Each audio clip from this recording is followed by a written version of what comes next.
Olá pessoal, tudo bem com vocês? Pessoal, hoje eu vou dar continuidade aos vídeos relacionados com o Código de Trânsito Brasileiro, onde eu explico artigo por artigo.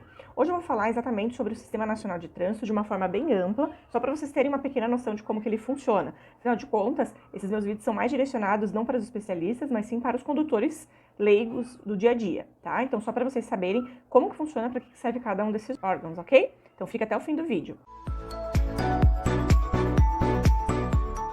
O Sistema Nacional de Trânsito é o conjunto, ele não é um órgão, ele é um conjunto de órgãos e entidades relacionadas ao trânsito dos estados, do município, do Distrito Federal e da União.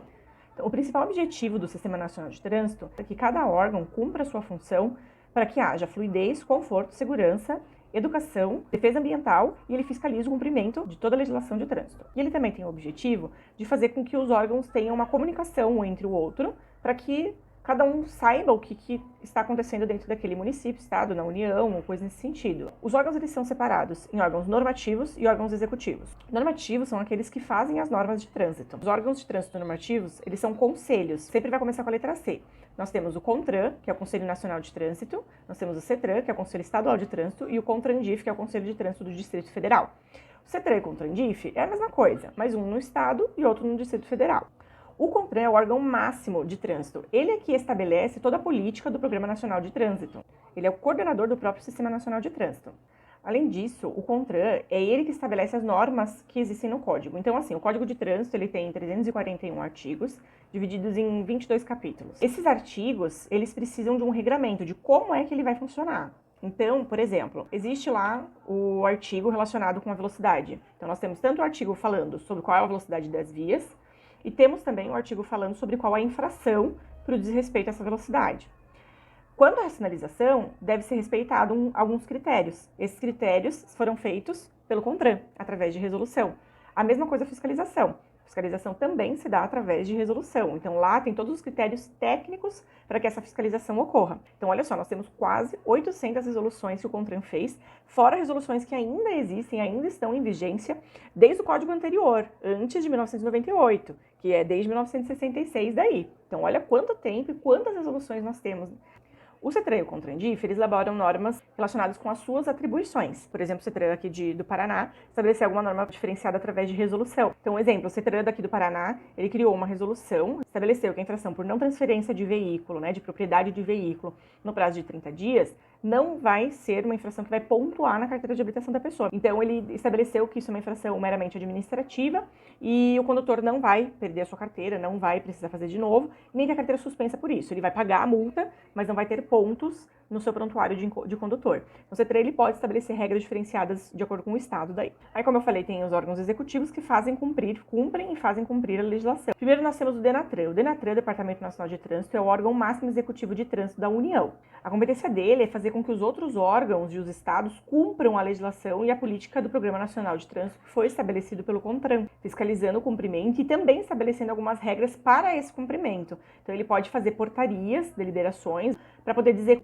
como vai ser, por exemplo, uma determinada fiscalização de trânsito para os órgãos que fiscalizam. O DETRAN, que é o Departamento Estadual de Trânsito, ele já faz tudo relacionado com o veículo e com os condutores. Então, qualquer coisa que você precisar fazer referente à sua carteira de habilitação ou seu veículo, seja registro, baixa, vistoria, verificação para poder mudar alguma característica ou categoria do veículo e da sua habilitação também, é com o DETRAN que você vai verificar. Ele também faz aplicação e arrecadação de taxas e de multas relacionadas com esses dois temas. A Polícia Rodoviária Federal e a Polícia Militar, cada uma no âmbito da sua circunscrição, elas têm a responsabilidade do policiamento extensivo e também fiscalização de trânsito. No caso da PRF, quando ela estiver numa rodovia federal, ela faz qualquer tipo de fiscalização de trânsito, também verifica dados para poder colocar em estatísticas e tudo mais. A Polícia Militar, ela só pode fiscalizar o trânsito quando houver convênio do órgão estadual, que seria o DETRAN, com a Polícia Militar. Esse convênio ele tem que estar acessível a todos, e aí ela pode fiscalizar também. Alguns municípios são municipalizados. O que isso quer dizer? Que existe um órgão de trânsito naquele município, tá? Esses órgãos de trânsito, eles servem para poder fiscalizar as infrações relacionadas com as normas de circulação e conduta dentro dos municípios, dentro da cidade. Então, um órgão municipal, ele só pode fiscalizar infrações relacionadas ao município, as normas de circulação e conduta. Estacionamento, velocidade, passar farol vermelho, essas situações aí, entre outras. Por último, nós temos a JARI, que é a Junta Administrativa de Recursos de Infrações, que julga os recursos de infrações. Então, quando o condutor é multado, ele tem direito à defesa, ampla defesa, e essa ampla defesa significa fazer o recurso ao órgão de trânsito que o autuou, primeiro, que se chama defesa prévia. Perdendo, não fazendo essa primeira defesa, ele pode recorrer à JARI em primeira instância. A JARI, além de julgar a defesa dele e dizer se ele ganhou ou não, ela também vai verificar os apontamentos de erros que foram feitos nas autuações. Por exemplo, uma pessoa fez um recurso dizendo que a sinalização não estava visível, estava apagada, estava depredada, alguma coisa assim. A JARI avisa o órgão para que ele possa tomar providências, né? Caso ele ainda não tenha sido, isso não tenha sido resolvido. Também um agente de trânsito que é estadual aplicar uma autuação que é municipal, como de estacionamento. Então, um policial multando uma pessoa que está estacionada em um lugar proibido. Então, isso daí, a JARI, se ela verificar esse tipo de situação e tiver defesa, ela mesma, nem precisa ter a defesa, na verdade. Ela mesma pode verificar antes de mandar a notificação da multa, né, para o condutor. Então, ela faz isso, verifica e avisa o órgão. Ó, aqui, quem multou foi um policial, sendo que é uma infração municipal. Então, tem que cancelar e eles não podem fazer isso, para poder corrigir esse tipo de situação, para que as autuações sejam devidas. Esse é o vídeo de hoje. Espero que vocês tenham gostado de conhecer um pouquinho do Sistema Nacional de Trânsito.